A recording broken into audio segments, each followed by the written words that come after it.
नमस्कार, स्वागत है आप सभी का एक बार फिर से। आपके साथ मैं हूं शिवानी ठाकुर। बुलेटिन की शुरुआत करेंगे। दिल्ली के मुख्यमंत्री अरविंद केजरीवाल दिल्ली की राउज एवेन्यू कोर्ट में पेशी के लिए पहुंचे। दलीलें शुरू होते ही उन्हें जमानत मिल गई।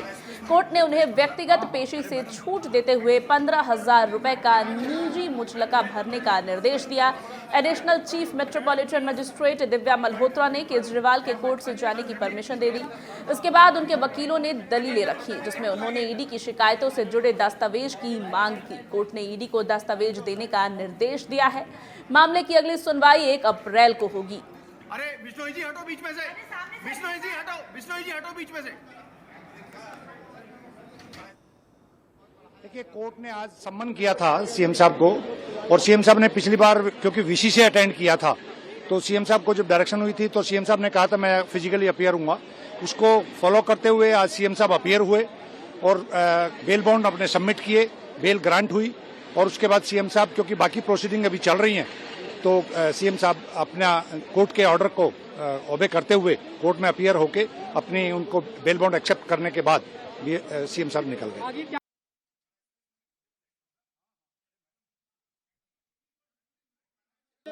आज चूंकि हमारी रिवीजन में हमने रिक्वेस्ट की थी कि नीचे की प्रोसीडिंग स्टे की जाए, कल 6 बजे जज साहब ने कहा कि नहीं, मैं आपकी स्टे एप्लीकेशन को डिसमिस करता हूं। आज चूंकि मैटर लगा हुआ था तो और डायरेक्शन थी केजरीवाल जी को अपीयर होने के लिए। हालांकि सेशन जज ने कहा था कि अगर आप चाहो तो एग्जामिशन एप्लीकेशन मूव कर सकते हो अपीयरेंस के लिए, तो वो जज डिसाइड करेगी। पर हमने आज मिस्टर केजरीवाल अपीयर हुए हैं। 15 क्योंकि बेलेबल ऑफेंस है तो 15-15 हजार के 2 अलग अलग केसों में बॉन्ड और श्योरिटी बॉन्ड दिए जो एक्सेप्ट कर लिए हैं। हमने एक एप्लीकेशन लगाई है 207 और 91 सीआरपीसी में कि हमारे को डेफिशिएंट कॉपीज सप्लाई की जाएं जो इन्होंने रिलाई की हुई हैं। और ईडी ने एक एप्लीकेशन लगाई है 294 सीआरपीसी में कि अक्यूज को कहा जाए कि डॉक्यूमेंट्स के एडमिशन और डिनायल करे। इसके लिए दोनों के एप्लीकेशंस में रिप्लाई और बहस के लिए 1 अप्रैल की डेट जज साहब ने दी है 10:15 बजे। अभी पता चला कि अरविंद केजरीवाल जी को बेल मिली है। अब लोग सोच रहे हैं कि बेल मिली किसमें। इनको बेल मिली है जो इन्होंने अभी तक ईडी के सम्मन्स की अवहेलना की और ईडी ने कंप्लेंट की। उस कंप्लेंट में जब ये कोर्ट गए तो उसके लिए इनको बेल मिली है कि चलो पीछे जो गलतियां किया है उसमें आपको अभी 15,000 के मुचलके पे 1 लाख की सिक्योरिटी पे अब ये जमानत पे इस समय हैं। लेकिन इनको कहा गया है जल्दी से ईडी के सम्मन्स का जवाब दीजिए, उपस्थित होइए, कानून का पालन करिए। इसलिए अरविंद केजरीवाल जी को जल्दी से जल्दी कानून का पालन करना चाहिए और यही संविधान की शपथ लिए हुए व्यक्ति के लिए उचित है। दिल्ली शराब घोटाला मामले में प्रवर्तन निदेशालय यानी कि ईडी ने तेलंगाना के पूर्व सीएम केसीआर की बेटी और विधायक के कविता को शुक्रवार को हैदराबाद में गिरफ्तार कर लिया। जांच एजेंसी उन्हें पूछताछ के लिए दिल्ली ले जा रही है। इससे पहले ईडी ने शुक्रवार सुबह 11 बजे बीआरएस नेता कविता के हैदराबाद स्थित घर पर रेड डाली थी। करीब 8 घंटे की तलाशी और कार्रवाई के बाद शाम 7 बजे उन्हें पहले हिरासत में लिया गया, उसके बाद उन्हें अरेस्ट किया गया। ईडी के शिकंजे में अब के कविता फंस गई हैं। शराब घोटाले मामले में ईडी ने उन पर कार्रवाई की है। आपको बता दें कि दिल्ली में शराब घोटाले मामले में के तार उन तक पहुंचे थे और अब उन्हें पहले हिरासत में लिया गया और फिर गिरफ्तार कर लिया गया है। लंबी रेड और पूछताछ के बाद के कविता को ईडी ने गिरफ्तार कर लिया है। शराब घोटाले मामले में आपको बता दें कि ये पूरी जानकारी अभी तक मिल रही है।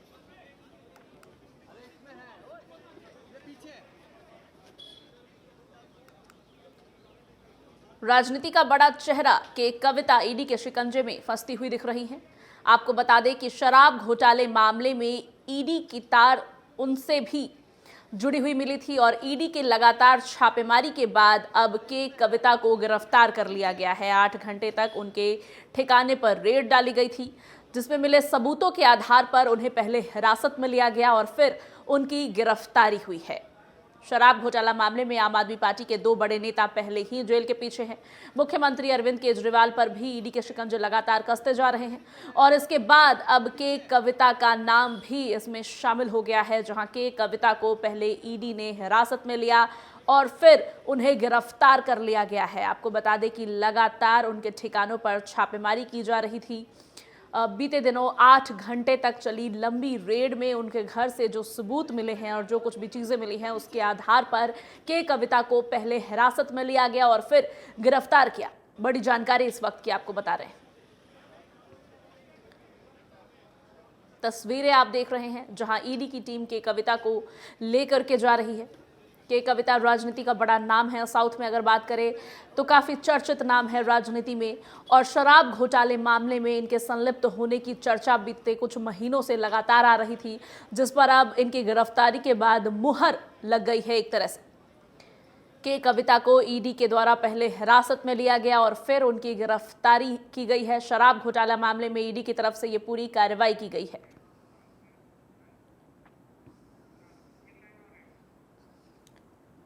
तो पूरी जानकारी जो इस वक्त निकल करके सामने आ रही है वो ये है कि बीते दिनों करीब 8 घंटे तक के कविता के घर पर ईडी की छापेमारी हुई, रेड डाली गई, जिसके बाद मिले सबूतों के आधार पर उनको पहले हिरासत में लिया गया और फिर के कविता को ईडी के द्वारा गिरफ्तार कर लिया गया है।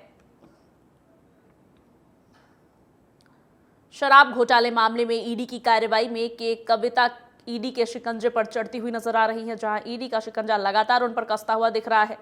पहले लंबी रेड और उसके बाद लंबी पूछताछ, फिर हिरासत और अब के कविता को ईडी के द्वारा गिरफ्तार कर लिया गया है।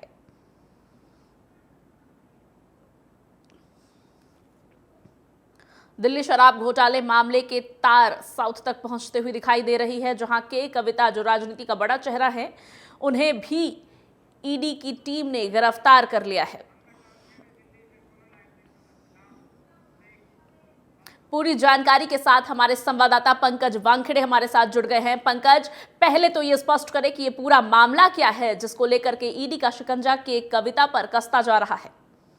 देखिए शिवानी, जिस तरह से के कविता पर लगातार पिछले कई दिनों से जो ईडी की टीम है पूछताछ करती नजर आ रही थी, अब कल फिर हैदराबाद उनके आवास पर पहुंची और उनसे पूछताछ की। करीबन 8 घंटे की पूछताछ के बाद जो ईडी की टीम है उन्हें अरेस्ट करती है और अरेस्ट करने के बाद दिल्ली लेके आती है और अभी राउस कोर्ट में उन्हें पेश किया गया है। पूरा मामला दिल्ली शराब घोटाले को लेकर है, जिसमें मनी लॉन्ड्रिंग का शक और ईडी के पास कुछ दस्तावेज थे जिसको लेकर पूछताछ करती नजर आई ईडी ने, और उसके बाद उन्हें अरेस्ट किया गया है। अब कोर्ट में पेश किया गया है। पैसे के लेन देन को लेकर कई मामले हैं और कई बड़े सवाल हैं जिससे के कविता से पूछताछ करनी है। इसको लेकर आज कोर्ट ने उन्हें अरेस्ट किया, ईडी ने अरेस्ट किया और कोर्ट में पेश किया। अब ये देखना पड़ेगा कि ईडी अपने तरफ से 14 दिन का रिमांड मांगती है या तो फिर 7 दिन का। ये महत्वपूर्ण है और कोर्ट कितने दिन का रिमांड देता है ये भी महत्वपूर्ण होगा। पंकज, के कविता का नाम जब दिल्ली में शराब घोटाले की जब चर्चा हुई, जब ईडी के शिकंजे लगातार नेताओं पर कसने शुरू हुए, उसी दौरान निकल करके सामने आया था और फिर इनके ठिकानों पर रेड डाली गई, इनसे पूछताछ हुई, पहले इनको हिरासत में लिया गया, फिर गिरफ्तार किया गया। तो क्या ये माना जाए कि ईडी के पास के कविता के खिलाफ ठोस सबूत अब उनके पास है और के कविता को रिमांड पर लिया जा सकता है? बिल्कुल, बेशक। देखिए, तमाम पूरे मामले को लेकर ईडी के पास कई ऐसे दस्तावेज है जिसकी लगातार छानबीन हो रही थी। इसी मामले को लेकर कुछ दिन पहले भी दिल्ली में भी ईडी ने पूछताछ की थी के कविता को और उसके बाद अब कहीं ना कहीं हैदराबाद में पूछताछ करने के बाद गिरफ्तार कर लिया गया। अब कई ऐसे दस्तावेज है जिसमें ये निकल कर आता है कि के कविता ने पैसे की लेन देन को बढ़ावा देने के लिए या उसमें सम्मिलित रही है। इन तमाम तरह के आरोप उन पर लगे हैं। अब इस मामले को लेकर ईडी जांच कर रही है और आज कोर्ट में उनकी पेशी हुई है। अब आगे कोर्ट तय करेगा कि आगे उनका रिमांड होना है या फिर जमानत। ये महत्वपूर्ण होगा क्योंकि लगातार जिस तरह बड़े आरोप ईडी ने लगाए हैं, जिस तरह से शराब घोटाले मामले को लेकर, क्योंकि इसके पहले मनीष सिसोदिया हो या संजय सिंह हो या तमाम बड़े नेता आम आदमी पार्टी के हों या अधिकारी, तमाम लोगों पर कई बड़े आरोप लगे हैं और उसको लेकर गिरफ्तारी भी हुई है। तो अब जो महत्वपूर्ण जो गिरफ्तारी कल हुई है वो के कविता की, और उसके बाद माना जा रहा है कि कई और अधिकारी हैं वो भी इस शराब घोटाले मामले में आ सकते हैं। बिल्कुल, तो निश्चित ही महत्वपूर्ण दस्तावेज ईडी के हाथ लगे हैं, जिसके बाद के कविता की गिरफ्तारी हो गई है ईडी के द्वारा और उनको राउज एवेन्यू कोर्ट में पेश किया गया है। पंकज, ये भी जानना चाहेंगे कि जब भी हम देख रहे हैं कि ईडी का शिकंजा बड़े नामों पर कसता हुआ जा रहा है, पंकज से संपर्क टूट गया है हमारा। फिलहाल इन सभी जानकारियों के लिए पंकज का धन्यवाद। और अब खबरों में आगे बढ़ेंगे। भाजपा ने शनिवार को अपने चुनावी कैंपेन में मोदी का परिवार हूं का थीम सॉन्ग लॉन्च कर दिया है। यह वीडियो पीएम मोदी ने सोशल मीडिया प्लेटफॉर्म पर शेयर किया है। इस पर लिखा, मेरा भारत मेरा परिवार। वीडियो में देश के हर कोने के लोगों की झलक दिखाई गई है। महिलाओं से लेकर किसानों, मजदूरों तक, छात्रों से लेकर युवाओं के लिए लागू की गई योजनाओं का इस वीडियो में जिक्र किया गया है। समझे वो मेरी खुशी में शामिल रहता है, वो नहीं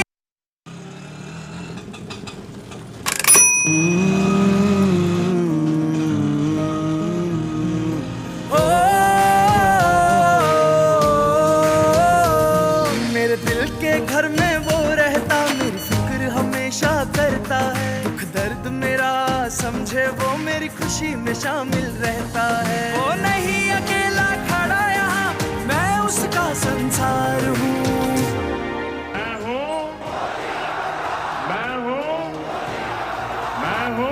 मैं मोदी का परिवार हूँ, मैं मोदी का परिवार हूँ, मैं मोदी का परिवार हूँ, मैं मोदी का परिवार हूँ।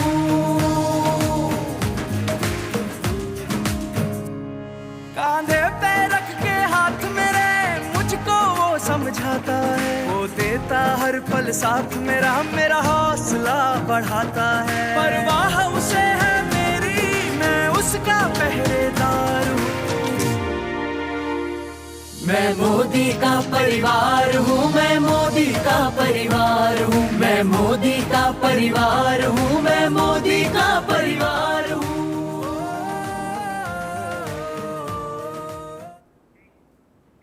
अब सीधे आपको मुरादाबाद लेकर चलते हैं, जहां भीमराव अंबेडकर एकेडमी में आयोजित कार्यक्रम में मुख्यमंत्री योगी आदित्यनाथ सम्मिलित हुए और वहां पर उन्होंने क्या कुछ कहा है, आपको सुनवाते हैं।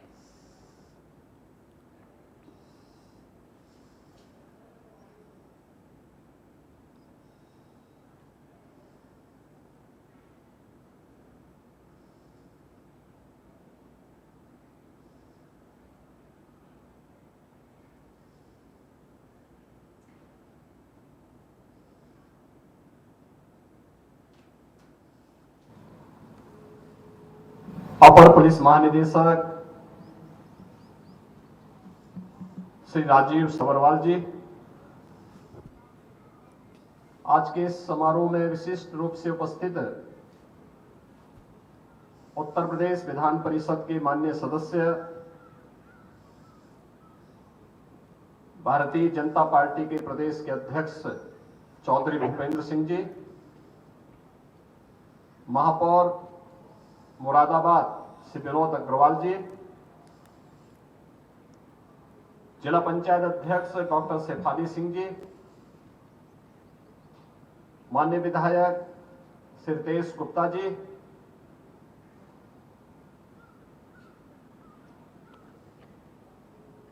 पुलिस अकादमी के सभी यहां पर अधिकारीगण, प्रशिक्षुगण, अभिभावकगण, अन्य सम्मानित अतिथि और मीडिया के प्रतिनिधिगण, आज मुझे प्रसन्नता है कि 2023-24 के 8,362 उप पुलिस निरीक्षक, नागरिक पुलिस और प्लाटून कमांडर जिनका पासिंग आउट परेड आज प्रदेश के अलग अलग प्रशिक्षण केंद्रों में संपन्न हो रहा है। मुझे प्रदेश के उत्कृष्टतम अकादमी में इस दीक्षांत परेड में साक्षी बनने का अवसर प्राप्त हुआ है। इस पासिंग आउट परेड में 1,618 महिला पुलिस उप निरीक्षक भी सम्मिलित हैं। मुझे प्रसन्नता है कि एक वर्ष की कठिन प्रशिक्षण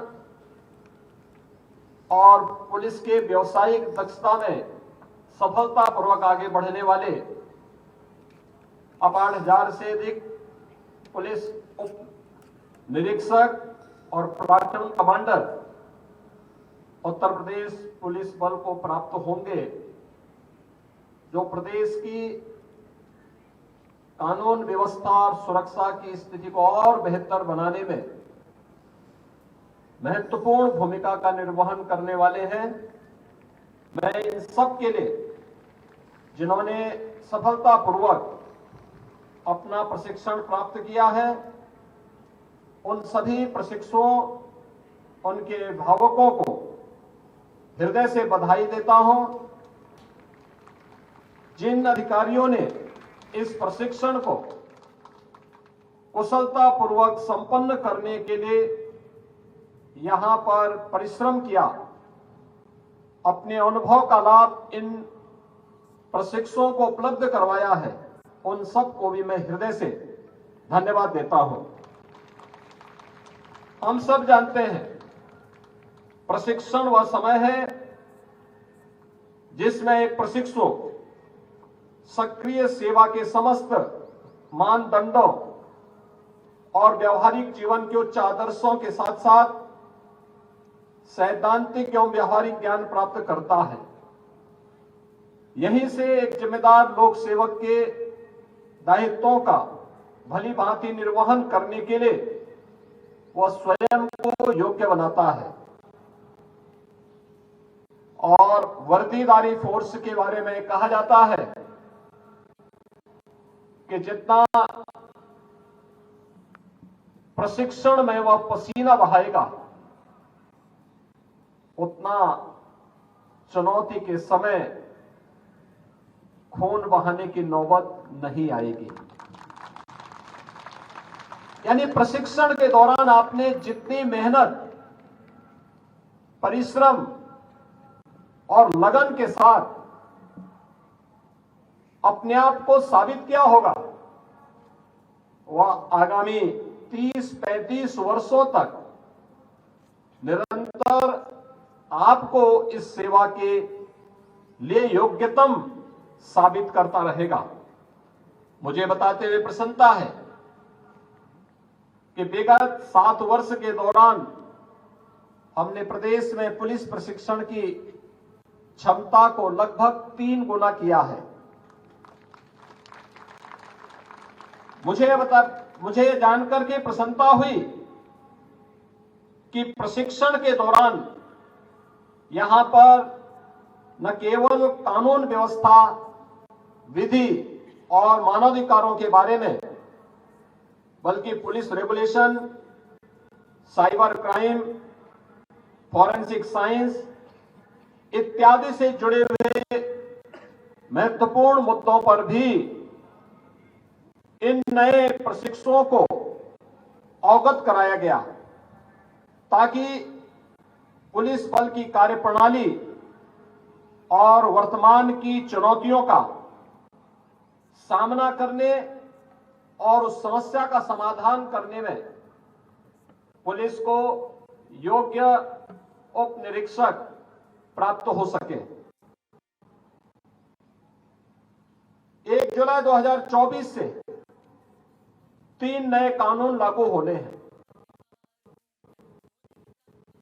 हमने राज्य सरकार के स्तर पर भी इसकी कमेटी गठित की है, जो निरंतर उन कानूनों का अध्ययन करते हुए उन्हें चरणबद्ध तरीके से प्रदेश में लागू करने के लिए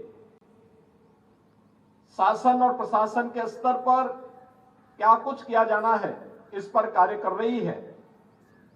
और मेरे लिए प्रसन्नता का विषय है कि प्रशिक्षण के दौरान इन सभी प्रशिक्षुओं को इन नए कानून के बारे में भी यहां पर प्रशिक्षण दिया गया। ये नए कानून उन भावनाओं से जो दंड आधारित न होकर के न्याय प्रधान है, इन बातों को ध्यान में रख करके बनाए गए हैं।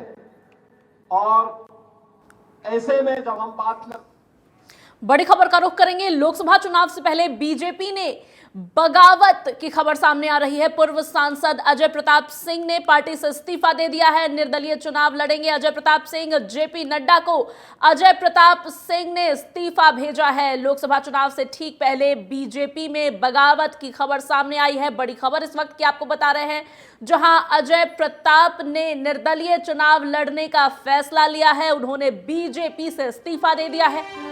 लोकसभा चुनाव से ठीक पहले पूर्व सांसद अजय प्रताप सिंह का इस्तीफा सामने आया है। निर्दलीय चुनाव लड़ने का फैसला किया है अजय प्रताप सिंह ने। जेपी नड्डा को उन्होंने अपना इस्तीफा भेजा है। लोकसभा चुनाव से ठीक पहले ये बड़ा फैसला पार्टी में अंदरूनी टूट की ओर इशारा करता है। पूर्व सांसद अजय प्रताप सिंह ने पार्टी से इस्तीफा दे दिया है। जेपी नड्डा को उन्होंने अपना इस्तीफा भेजा है और निर्दलीय चुनाव लड़ने का फैसला किया है। बड़ी खबर, बड़ी जानकारी इस वक्त की आपको दे रहे हैं, जहां पूर्व सांसद अजय प्रताप सिंह ने बीजेपी से इस्तीफा दे दिया है। जेपी नड्डा को उन्होंने अपना इस्तीफा भेजा है। अजय प्रताप सिंह ने निर्दलीय चुनाव लड़ने का फैसला किया है। आगामी लोकसभा चुनाव से ठीक पहले पूर्व सांसद अजय प्रताप सिंह का इस्तीफा कहीं ना कहीं पार्टी के भीतर मतभेद या टूट की ओर भी इशारा करता है।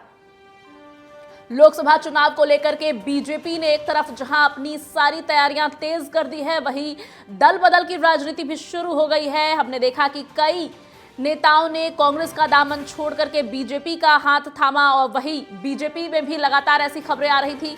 और अब पूर्व सांसद अजय प्रताप सिंह का इस्तीफा इस तरफ इशारा करता है कि बीजेपी के लिए भी लोकसभा की राह इतनी आसान नहीं होने वाली है।